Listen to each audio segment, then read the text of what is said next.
But knowing that that person who wasn't nice to you for whatever reason, maybe they had a bad day, maybe they've had a bad life, who knows, but they are living rent-free in your head. They are living rent-free, and they are affecting your family's livelihood. I want you to talk to the people for me real quick. All right. These are the people that are our dedicated listeners that are riding around the car right now. Some of them may be on your team right now, and they're struggling. Mm-hmm. All right. They've already half the week's over. All right. And they're struggling right now. What advice would you get them if everybody out there in podcast land is on your team and you're calling them to check in and cheer them up? What are you going to tell them so they can turn around their week this week? This was something I was never big on starting off, but tracking your numbers, door knocks, nose at the doors, sits, presentations, just tracking your numbers. And when you track that, you're going to see what your issue is. You'll be able to see that. So then you know what to focus on. And the awesome thing about these podcasts is it pretty much covers every area that you could be struggling. So find that podcast that's going to help you break through it. Listen to that. Jump on Life Insurance Academy. Watch those videos of where you're struggling, and you'll break through it. Yeah, and I think it's safe to say that everybody struggles at some point in final expense. Mm-hmm. When you were starting or just training and coaching all the stuff that you already do, what are the 3 most difficult things that an agent faces in final expense? Number 1, I would say, is getting in your head. That's huge. That is very big. And can you clarify that? Because some people, that may be just such an abstract thought. What does that mean to get in your head?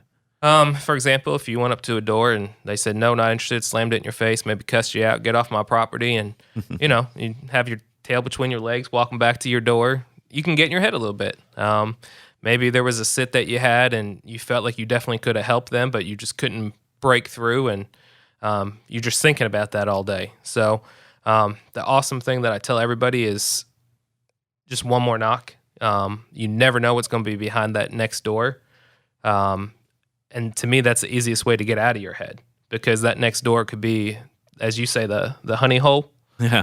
It could be that family that needs more help than anything and get you a bunch of apps. So one lead away. Exactly. And there's this I guess battle between fear and vision in a way. Having the vision to understand, hey, the numbers work out.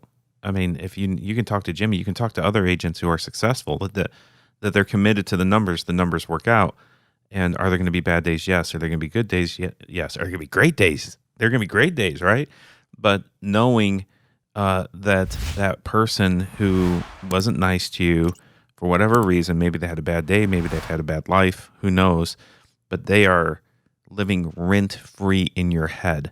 They are living rent-free, and they are affecting your family's livelihood. I mean, that's a big deal, man. Dang, dude. Yeah. I felt like I was in your conversation in your head before, right there. Like, They are. I can hear Chris just yelling at Chris. I mean, The rent is due. The rent is due. And how many times is that guy, that lady, slamming the door? How many times? 15 times, 20 times in your head? Good night. Like that, they have not earned the right to have that space, because there are other families that need your help. Exactly. And here's the problem. If you can't get that out of your head, it will affect how you engage these other families. I mean, you may call it a day. Yeah. And go home. You may call it a day and go home at that moment, but keep knocking. Like, you have to do something to shake free of that nonsense. Whether it's a conversation, get on the phone. You say podcast is great, but relationships are huge, man. Like, you need to be able to connect with somebody. And if it's, jumping in our Facebook group and saying, man, I had this happen, I need just someone to give me a pep talk, boom, then somebody can do that.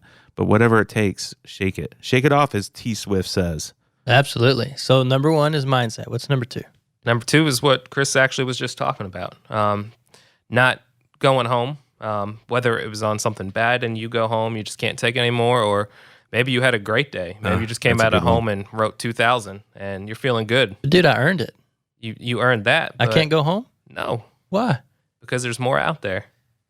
Maybe there's a 3,000. Dude, I just home. got out of this house and I wrote 2,000. That's awesome. That's That's great. Call your wife and let her know that you That just I'm did coming that and home? keep going. Let her know I'm coming home. No, you got to keep going.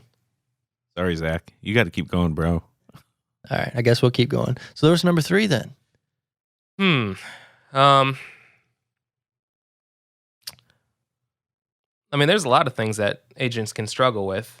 I don't know if there's a third specific one I can think Well, of. what honestly. did Jimmy struggle with? Yeah, obviously, the first one is the mindset, getting out of your own head. All right, that's good. I got one more knock. Number 2 is no matter what, good or bad day, good or bad week, I'm continuing to go and I'm committing to my schedule. Obviously, that self-discipline comes into play there. And the third, what else did you may struggle with?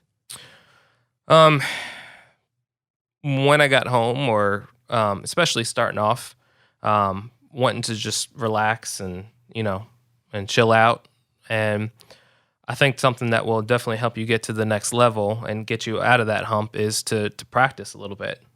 Allen Iverson says it best. See that one? Practice? There you go. We I don't think he was a proponent of practice, though. we talk about practice, not a game. Yeah. But yeah, that practice outside work. John Wooden talked about practice. There you go. Yeah. There you go. He loved it. Absolutely. John Wooden taught you his first practice every season would teach them how to tie their shoes. Put on their socks. Yeah. Isn't Tie that their crazy? shoes. Like, Yeah. because the ankle and your foot and the positioning, the way you slide and cut, it all starts with how you put your shoes on. You your get a socks blister on your toe, it affects the whole team. What? It's crazy. That's what he man. taught, man. That's what he taught. It's true though. It's the little things. And Jimmy, I'd say that one is so forgotten because there's so many people out there that practice when it's game time. That the only time they work on their craft is when they're in a sit.